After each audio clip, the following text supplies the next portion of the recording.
안녕하세요. 제이크 세어리의 제이크입니다. 오늘도 질문 하나로 시작해 보겠습니다. 환율이 1,500원에 가까워지는 지금 여러분의 자산은 어느 통화 위에 올라가 있나요? 2026년 1월 원달러 환율은 1,450원을 명확하게 넘어섰고 최근에는 1,470원에서 1,480원 사이에서 등락을 반복하고 있습니다. 시장에서 이제 1,500원도 가능하다는 이야기를 조심스럽게가 아니라 꽤 현실적인 시나리오로 이야기합니다.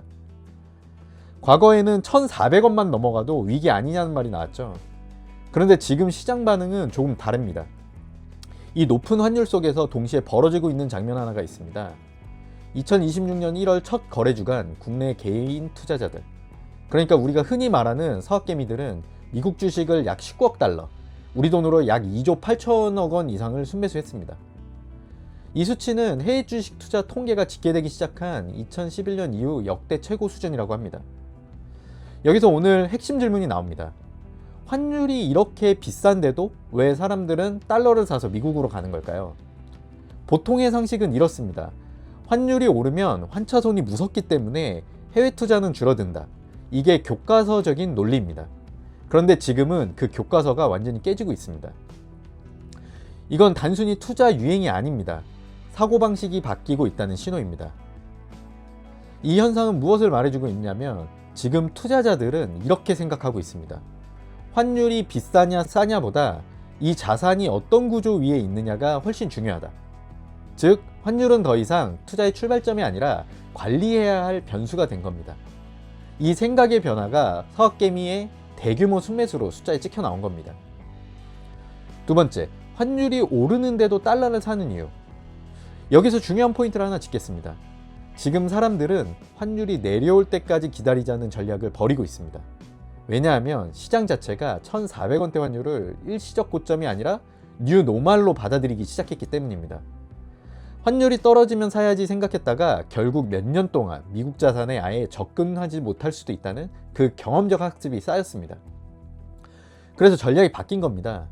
타이밍을 맞추는 투자에서 구조에 참여하는 투자로. 세 번째, 성장 엔진의 차이입니다. 이제 왜 하필 미국이냐는 질문으로 가보겠습니다.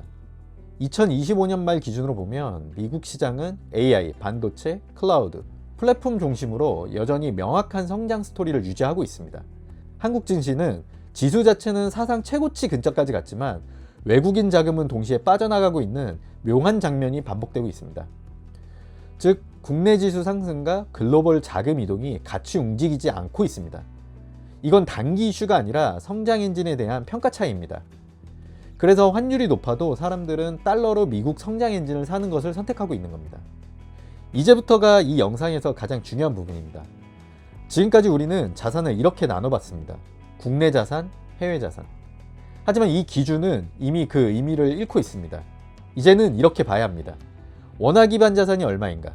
달러 자산 기반이 얼마인가? 이 질문이 훨씬 중요해졌습니다. 한번 스스로에게 이 질문을 던져보세요. 내 자산을 전부 달러로 환산해 봤을 때 나는 마음이 편할까 불안할까? 만약 불안하시다면 그건 수익률의 문제가 아니라 통합 현중, 즉 원화에 너무 치우친 구조일 가능성이 높습니다. 마지막으로 환율이 내려오면 하겠다라는 계획은 사실상 아무것도 안 하겠다는 말일 수 있습니다. 지금 시장은 우리에게 아주 솔직한 메시지를 줍니다. 환율이 내려갈지 말지는 아무도 모른다. 그래서 환율을 맞추려고 하면 투자가 아니라 운에 맡기는 게임이 됩니다. 대신 전략을 이렇게 바꿔야 합니다. 한 번에 올인이 아니라 분할이나 정기, 비중 조절을 하는 방법. 즉 환율 예측을 포기하고 환율 관리로 넘어가야 하는 시점입니다. 국장을 떠나라가 아니라 국장을 줄여라입니다. 한국 시장은 끝났다가 아닙니다. 그건 너무 단순한 해석이고 정확하게는 이런 표현입니다. 국장이 이제 포트폴리오의 전부가 아니라 일부가 되어야 한다. 한국 시장은 인구 구조, 내수 성장의 한계, 지배구조 이슈 같은 구조적 제약을 안고 있습니다. 그래서 과거처럼 전 재산을 국장에 올인하는 전략은 리스크가 굉장히 큽니다. 국가를 사지 말고 성장 엔진을 사야 합니다. 미국 주식을 사는 이유는 미국이 잘 나가서가 아닙니다. 그 안에 전 세계의 수요를 빨아들이는 성장 엔진이 있기 때문입니다. AI, 반도체, 플랫폼, 데이터, 클라우드. 이건 국적을 넘어서는 구조입니다. 그래서 환율이 비싸도 사람들은 그 구조에 참여하는 걸 멈추지 않습니다. 환율은 예측 대상이 아니라 포트폴리오 설계 변수입니다. 마지막으로 이 문장 하나만 기억하시면 됩니다. 환율은 맞추는 게 아니라 견디는 겁니다. 어느 방향으로 가도 내 자산이 크게 흔들리지 않도록 구조를 만들어 놓는 것. 그게 지금 같은 환경에서의 현실적인 자산 관리입니다. 오늘의 이야기를 정리하면 이겁니다. 1,500원 환율은 재앙이 아니라 신호다. 서학개미의 선택은 배신이 아니라 진화다. 이제 투자는 원화 중심이 아니라 글로벌 구조 중심으로 가야 한다. 이번 영상에서는 지금 바뀌고 있는 투자 구조만큼은 분명하게 짚어주고 싶었습니다. 오늘 영상이 여러분의 자산을 바라보는 기준을 조금이라도 바꿨다면 저는 그걸로 충분하다고 생각합니다. 구독과 좋아요 한번 눌러주시고요. 저는 제이크 세어리의 제이크였습니다. 감사합니다.